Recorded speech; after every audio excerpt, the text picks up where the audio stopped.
check. Our first reading this morning is from Thomas Fritz. To be human is to be aware of our separation. We want to love and to be loved by our friends, our parents, and our children, but often we feel alone, not knowing the right things to do or the right words to say. We want to live in harmony with the land, the water, the air, the plants, and the animals. But often we feel like clumsy blunderers, estranged from the natural world around us. The confession of our separation is an act of humility, a willingness to admit that we are not as wise or as confident as we appear to be, that inside we sometimes feel lonely and confused. The act of confession is the first step in moving into a relationship.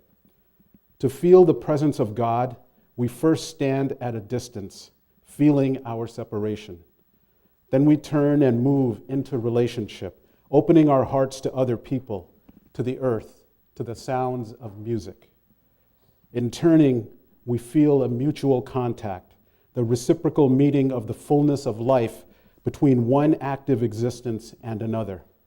We call this experience grace. In this experience of grace, we rediscover God. In the face of a child, in the hug of a friend, in the sounds of a choir, in the flowers of spring, the Spirit of grace enters our bodies and renews our souls. Amen.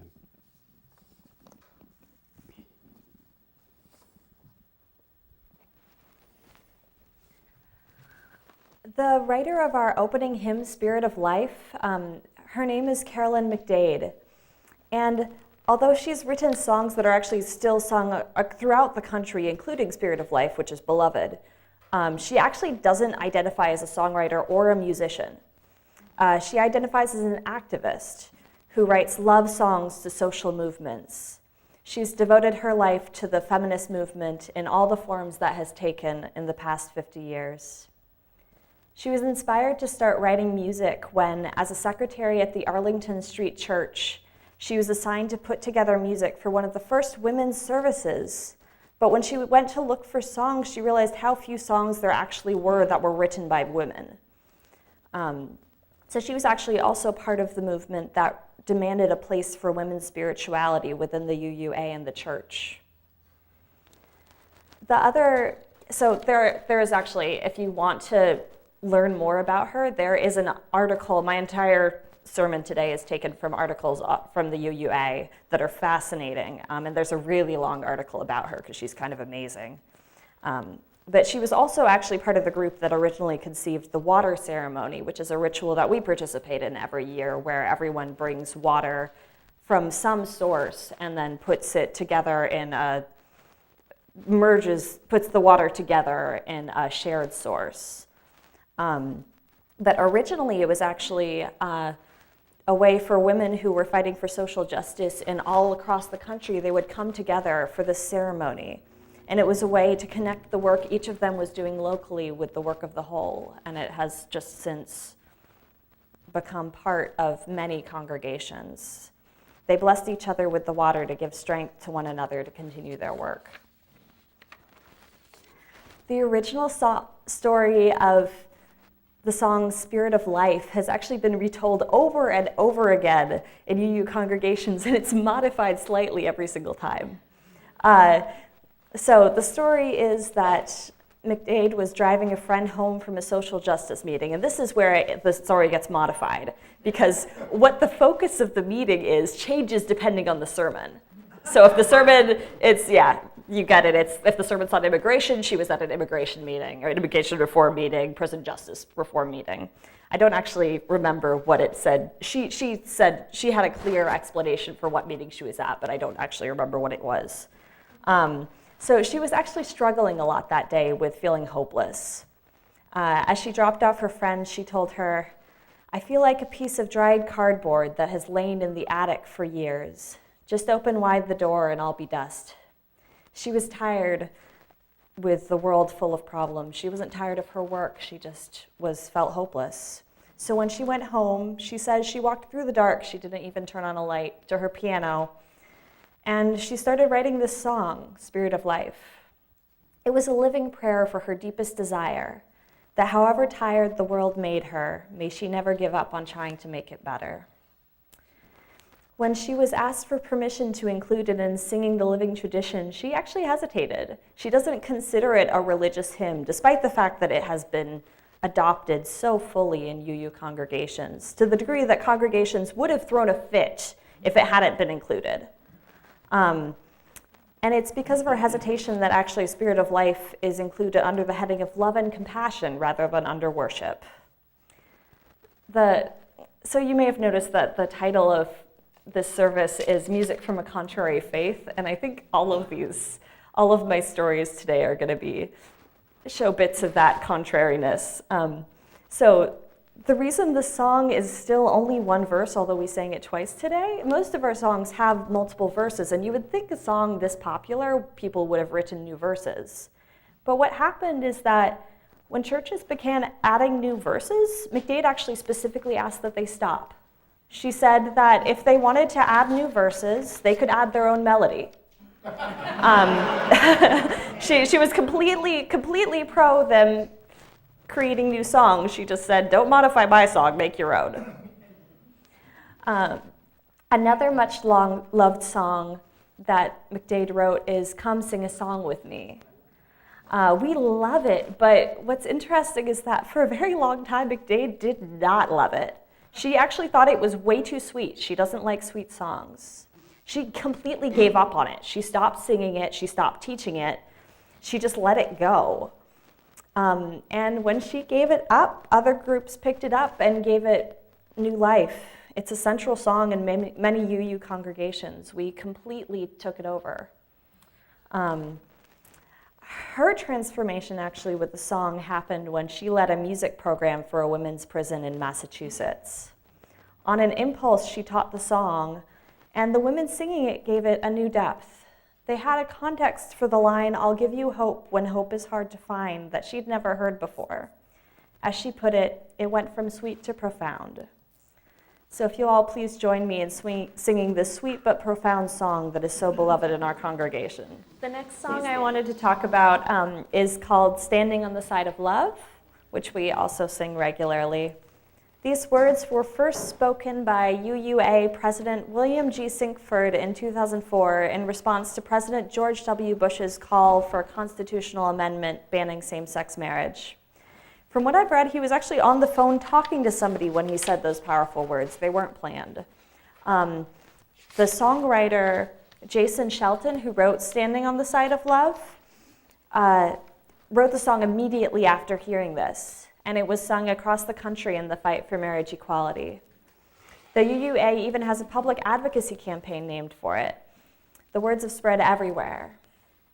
From the very beginning, there has actually been a fair bit of pushback against the song for the use of the ableist phrase standing on the side of love. At General Assembly in 2016, Reverend Teresa Sota, who has cerebral palsy, demonstrated her feelings towards the language by sitting at the front of the stage during a Sunday service and holding up an ouch sign every time the standing or walking metaphor was used. Helen Bishop, who uses a wheelchair due to polio, also raised concerns about the song. Her request was not that the song itself was inherently bad or inherently caused her pain, it was just that you need to show that I'm in the room. We need to have a moment that acknowledges that there are people in the room who cannot hear, people who cannot walk, people who do not intake information quickly, so we repeat. We cannot know how to accommodate everyone, but we must try. In response to this, in August 2016, Shelton actually changed the lyrics. He kept most of them the same, but he changed the lyric, Standing on the Side of Love, to Answering the Call of Love, believing that the new lyrics produced a more flexible metaphor. He said, how do you move towards equaling power? I decided I could sacrifice one of my darlings. This is actually a huge deal because songwriters are very, very, like I told you with Carolyn McDade, she fought against even adding additional verses. It's your baby. Songs are songwriters' babies often, and so it was a big deal. Some examples of hymns that we have, with ableist metaphors, just for some concept, are guide my feet, one more step, do you hear? One suggested solution to this is to provide context when singing something that you know is ableist. Like before singing Guide Our Feet, rather than changing the lyrics or not singing it, before singing it, you just say, just remember, walking is not our only spiritual expression. We have all kinds. Of course, like everything, there is still a lot of debate over whether or not the new lyrics are needed. I actually talked to a few people before this service and mentioned, because we're going to sing this with the new lyrics, and so I just ran it past people and got several comments of just like, yeah, that's stupid. I don't know why we're doing that. So there's still tons and tons of debate, and I'm not actually putting myself on a strong side of either part of it. But there are some differently abled UUs who have said that they love the old lyrics. They always considered the standing and walking to be a metaphor they could connect with. Our church actually still almost always sings the old lyrics. I didn't know the new lyrics existed until I started reading about this. So I chose to have us sing the new lyrics today. They are on the additional sheet of paper in your order of service, which is the yellow sheet. We're now going to sing Answering the Call of Love. Please honor those around you for whom standing is not a comfortable form of spiritual expression, and stay seated. It's so just for a concept, I put all the lyrics on here, but really it's just one line that's changed. Anytime you would sing Standing on the Side of Love, you sing Answering the Call of Love. But this is, so if you want to look at notes, this is the hymn number 1014 in our teal hymnal. So please join us. Our second reading this morning is by Renee Rudatsky. Our first breath is followed by our first song, lusty, loud, and primal, a solo that announces to the world, I have arrived. We are the music. And as toddlers hearing our first reggae beat, we let our spines and hips bend and sway in response, as natural as the beat of our hearts. We are the music. A drone in the bass notes of the church organ, a vibration in our chests. Tense muscles relax, the breath deepens. We are the music. As we push the air from our bellies out through the chest and throat, our changing expressions shape the sound. We are the music. As we sing together, voices blend to create a harmony, each voice enriched by its connection to the next. We are the music.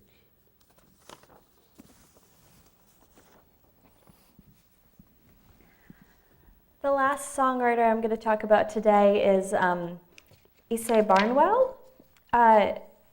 Most people know her as a former member of Sweet Honey in the Rock, an African-American a cappella ensemble who actually sang at my college, and it was so cool. They're gorgeous. But she also actually attended All Souls Unitarian Church, and a number of songs she's written and arranged are in our hymnal. Fun fact, on Wikipedia, there is actually, I guess it's a page for, I think it's for Unitarians of various centuries, so you can know what famous people were Unitarians in different centuries, and she's there. I discovered that yesterday. So some of her songs that our congregation sings regularly are We Are Our Grandmother's Prayers, which is actually our closing music for today, and Whoa Ya Ya. According to Barnwell, she wandered in by mistake to All Souls Church one day in 1979 in Washington, D.C. While attending the church, she noticed that although there were many black and brown people in the congregation, there were very, very few in the choir. This was because due to limited rehearsal time, the choir required that singers be able to be a quick read on sight music, or on sight read music quickly. And also, a lot of the songs were in various languages, and so you had to be able to read, you had to be a trained singer on music, and there are a lot of traditions that teach music orally, so you don't actually learn to read music. And according to Barnwell, I thought, if that's the reason you're not singing, we can fix that. In response, she started the Jubilee Singers. She taught them spirituals and gospel, all orally, the way it had been done for centuries in Africa and among slaves and black churches in this country. She started writing music for the choir. Her goal was to have all members of a community sing together, not just people who identify as singers. In response to a mention of non-singers, she once replied, "I don't even consider that a category. I don't know what that is." Which, I've only had this conversation with a few of you, but we're going through a whole transition with the music program right now. This is actually completely how I feel. So if you ever get in an argument with, or if I ever start an argument with you when you say you're not a singer, this is part of where it comes from. So I found most of the information about these hymnists, as I said earlier, from Unitarian Universalist Association articles. So if you want to read more about it, just either talk to me or search music in their search bar. One of my favorite quotes I found in the article about Barnwell was this: "Music has the power to send out your message. It can be your shield and your sword. People underestimate the power of the human voice." Thank you. Sung benediction today is different than usual. We're going to be singing Walking With You, which is what our choir sing. It's our closing song for choir every Monday rehearsal. And we also sing it, most of you have heard it if you've attended a music celebration. We have one music celebration service every year, and I think we sing this every single year for that. But the words are, "Walking with you, walking with you, walking with you is our prayer." And then it's being with you, singing with you, and walking with you again. If you don't know it, it's totally fine. I know I told the choir members ahead of time, so they're on the gun to do it. But please join in if you can. Walking with you. Walking with you, walking with you is our prayer. Being with you, being with you, being with you is our prayer. Singing with you, singing with you, singing with you is our prayer. Walking.